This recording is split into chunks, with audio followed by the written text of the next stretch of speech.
What is option buying and what is this concept of option buying and why do people get involved in this process? So let's understand options buying today. FNO, as you may have heard, is a way of taking high leverage trades where you put in a small amount upfront but take a large position. People use this for several genuine use cases like hedging their existing positions. But a lot of future and options happens for trading to make short-term gains. We will today understand in this process what is options, and specifically we will look at what is options buying. In this fundamental series on options trading, I'm going to cover a lot of fundamental videos around futures and options, and if you want all of those videos, I will have a playlist linked in the description below. Simply put, options, as the name suggests, is an option to either buy or sell something. Let me give you a real world example for this. Imagine that you want to buy a ticket to a cricket match. Now this ticket today is at 2000 rupees. But you think that in 30 days this ticket will go up to 3000. So you would be willing to pay 200 rupees today to have a right to buy this ticket for 2000 rupees. That is an option. Over here, we saw an example of a buy option, where by paying 200 rupees, you are saying that you have an option, and that option is actually your right if you so choose to exercise it, which means that you will definitely get to buy this ticket at 2000 rupees at the end of 30 days. Now, if the price at the end of 30 days is above 2000 rupees, it may not be 3000 rupees, even if it is 2300 rupees, you will still make a 100 rupee profit over here because the amount you paid is 200 rupees to lock this option to buy it at 2000. This is how options buying also works. Similarly, if the price of the ticket is today 2000 and you don't have the ticket and you think the price will drop to 1500 rupees on the match day, which means that if you get an option, say to pay 150 rupees and have the right to sell it at today's price of 2000 rupees, that would be a good option if the price indeed falls to 1500, which means that you will pay 150 rupees to have an option to sell this ticket at rupees 2000 even when the market price is below 2000 and it could go as low as 1500, say, by your analysis. For you to make profit on this trade, the price will have to be at least 1850 or lower because you are paying 150 rupees to have this option. And if the price does not fall, you lose this 150 rupees. That's the amount you have paid, which you are risking to have this option.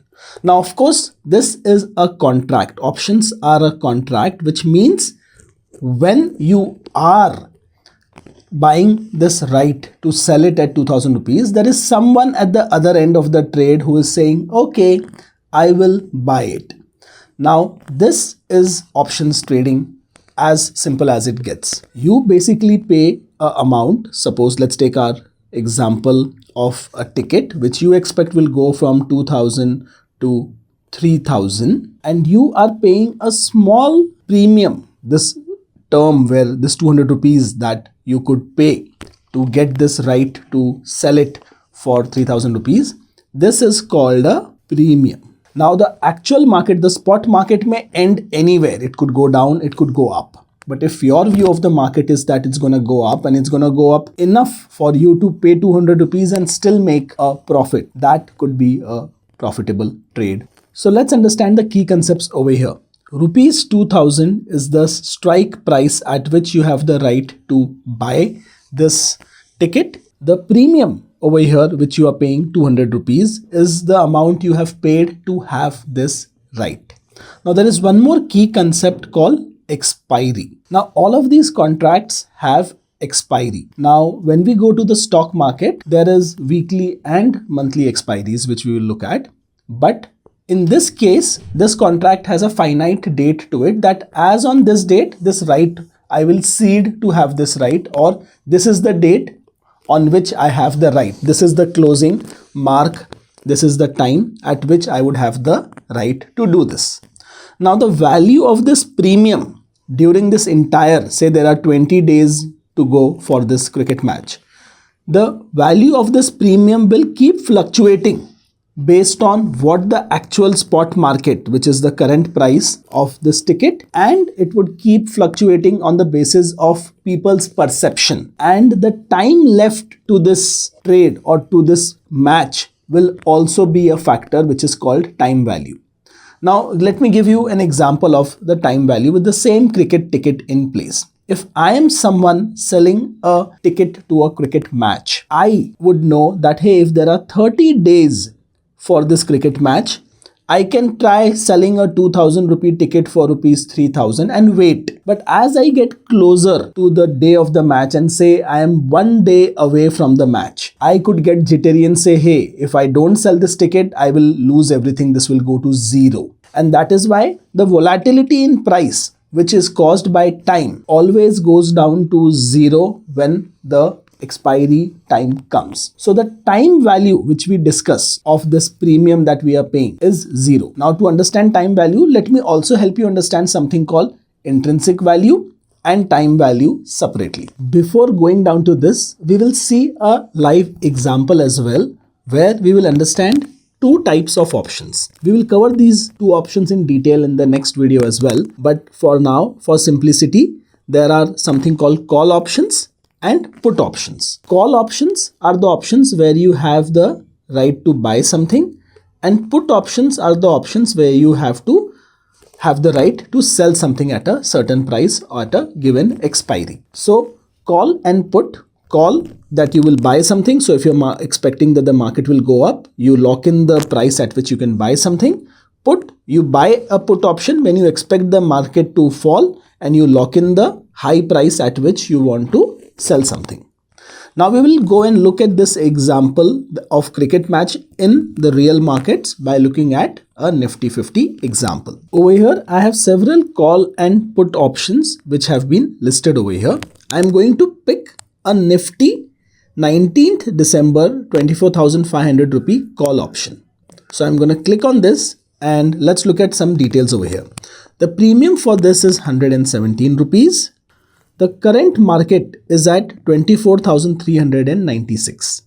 So what does this call option, which expires in 2 days from now, suggest? This suggests that on 19th December, when the market closes, I will have the right to buy Nifty at 24,500 rupees. But the current price is higher than this. It is at 24,380 currently, which means for this to be a profitable trade for me, at closing on 19th December, which is the expiry for this option, the Nifty will have to close above 24,500. But the premium that is being charged for it is 115, which means my profit will only come after the Nifty closes somewhere above 24,615, which basically is what this trade would become if someone is to take this trade. Now the entire premium that we are paying in this case would be called a time value, because this has no intrinsic value. And I'll explain you why. As on today, the market is already below this price. So as on today, if I see the market is roughly 100 points below 24,500, which means the intrinsic value, the actual value of this contract today is minus 100, which means that if I take this contract today and the price remains the same till expiry, I am definitely losing 100 over here, which means I will not get anything as intrinsic value. But if I have a contract for 24,300 today, that option would have an intrinsic value of 100 rupees today. So let's go and look at that contract as well. So I'm on my Dhan option trader app. Within the option trader app, I will go back. I will go to my watch list and search for Nifty 24,300. And I will look for Nifty 24,300 call option and add it to my watch list. this one has been added over here.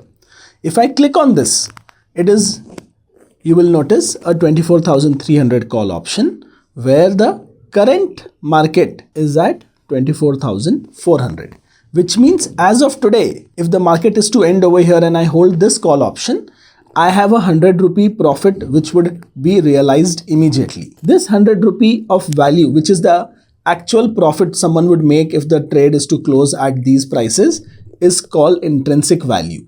But you will notice that the premium is 215. This is because the premium always has intrinsic value plus time value, and the time value in this case is on the higher side. It's even higher than the intrinsic value. This time value will definitely become zero by the time the market closes on 19th December, and the intrinsic value will be the actual value left in the premium. But given that there is time, there are 2 days left for this weekly option to expire, which means that in these 2 days, a small jump in the market, actual spot market, will lead to a much higher jump in the premium over here because of the time value.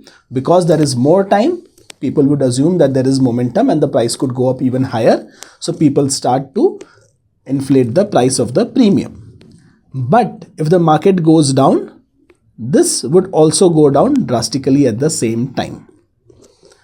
And if the intrinsic value at expiry is 0, this contract will end at a premium of 0. So if you bought this and there is no intrinsic value at the end and you hold it till expiry, you lose your entire money over here. A lot of new traders prefer to take a directional view of the market during the day and do not hold options to expiry. If the market gets momentum, you are seeing profit in your option, you sell it and you move on. That is what a lot of traders do. Though I am more of an investment kind of a guy, I always suggest that one should invest for the long term. But if options trading is something you are looking at, in this video, we have learned about call and put options and understood the basics of option buying. In the next video, we will look at how to buy options.